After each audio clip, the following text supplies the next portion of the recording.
All right, welcome to another deep dive, everybody. Yeah. Today we're tackling something I've always found fascinating. Just the whole idea of language acquisition. Oh, yeah. How do we as humans go from goo goo gaga babies to having these super complex conversations? Right. We've got a whole bunch of research and theories to kind of dig through. Yeah. Thought it'd be fun to try to make sense of it all. Definitely. So we'll touch on folks like Skinner, Yeah. Vygotsky, Chomsky, Krashen, Pig names. big names, heavy hitters in this world. Yeah, exactly. So let's just jump right in. Okay. Skinner and his theory of behaviorism. This is all about repetition, Right. imitation rewards, think like Mhm. flashcards, drills, Yes. Gold stars in your homework. Exactly. Like the classic way we think about learning. Yeah, exactly. Skinner, he thought that language, it was basically a set of habits Okay. shaped by our environment, reinforced through all the positive feedback. So it's kind of like how you'd train a dog. Kinda, yeah. Or maybe even like how we all kind of remember learning language in school. Yeah, totally. Like drills and flashcards. Right. But I've always wondered, can you really learn all language this way? That's a good question. What about when you come up with a totally new sentence or something Yeah. you've never even heard before? Right, right. And that's kind of one of the things with a purely behaviorist approach. Okay. It doesn't quite explain everything. Okay. It explains how we learn, say, basic vocabulary, grammar, Okay. but it doesn't fully get to all the creativity Yeah. and the complexity of how we actually use language, right? Right. We're not just parrots repeating. Yeah. We're actually coming up with new stuff Right. all the time. So Vygotsky, Vygotsky, yes. zone of proximal development. Oh, a good one.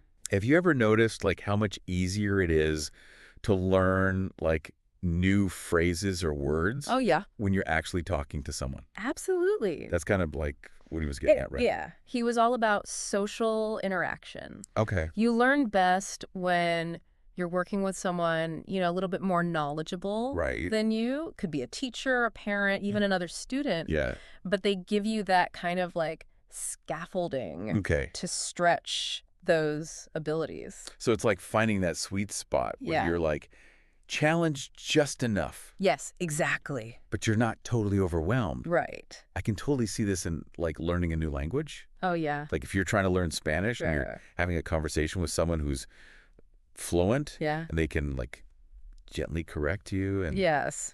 bring in new vocabulary. Yeah. That's so helpful. It's so helpful. It's those aha moments. Yeah. When someone explains it just the right way. Yeah. That's the zone of proximal development. It makes so much sense. Okay, so Chomsky, Chomsky. this is where things get kind of mind-blowing. A little bit, yeah. He thought we're born Yes. with the ability to learn language. Built in. Our Yeah. brains are just ready. Like a starter kit.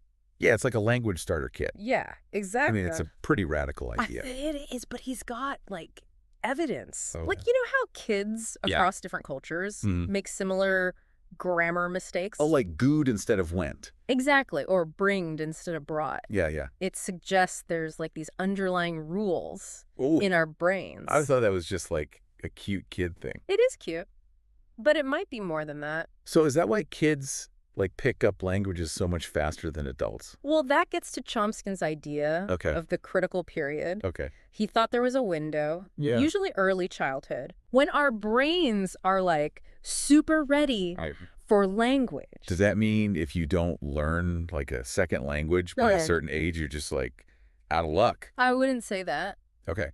Early childhood is definitely important, Okay. but there's also plenty of evidence that adults can become fluent. Oh, okay. That's good. It just takes a little more effort. Right, right. Okay, Krashen and his monitor model.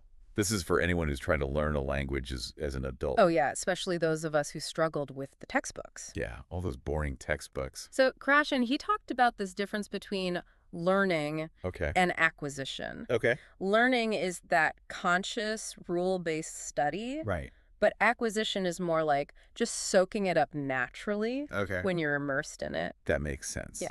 Yeah. So, are you saying I should just ditch the grammar books and, binge watch foreign films? He would say immersion is key. Okay. It's about comprehensible input, Yeah. Okay. Exposing yourself to language that's just a bit above your level. Gotcha. So watching those movies with subtitles, listening to music, trying to read in the target language. Definitely more fun than conjugation training. Way more fun. Didn't he also talk about something called the affective filter? He did. Yeah, that anxiety, that fear of messing up that can really get in the way. So like a low-stress environment Yes, super important. is key. Don't be afraid to make mistakes. Right. Mistakes are part of it. Exactly. Okay, last but not least, we have Piaget Piaget. and Constructivism. Yes. This one's all about how language is connected to our, like, overall development. Right. Piaget thought that language was, like, totally woven in with how we make sense of the world. Okay. Kids learn best in, like, real situations, you know? Right. Like playing, exploring, talking to people. Right. It's not just memorizing words. Okay. It's about connecting them to real stuff. That reminds me of all those hands-on activities we did in, like, elementary school. Totally. Like building a volcano while learning about, like, geology or whatever. Exactly. It's active. It's fun. Yeah. It sticks with you. It really does. Wow. I feel like we went through, like, a whole semester's worth of language acquisition in, like, what, 20 minutes? We did. It's amazing how many different ways there are to think about this. It really is. And there's no, like, one right answer. Definitely not.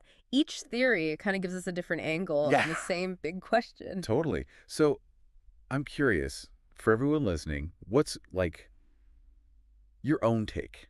Yeah. How does this all connect to your experience? Are you more of a, like, structured learner? Right. Or do you like to just dive in and immerse yourself? Exactly. What's your ideal, like, language learning environment? Yeah, good question. Keep exploring, keep learning, and most importantly, have fun with it. Absolutely. That's the biggest thing. Yes.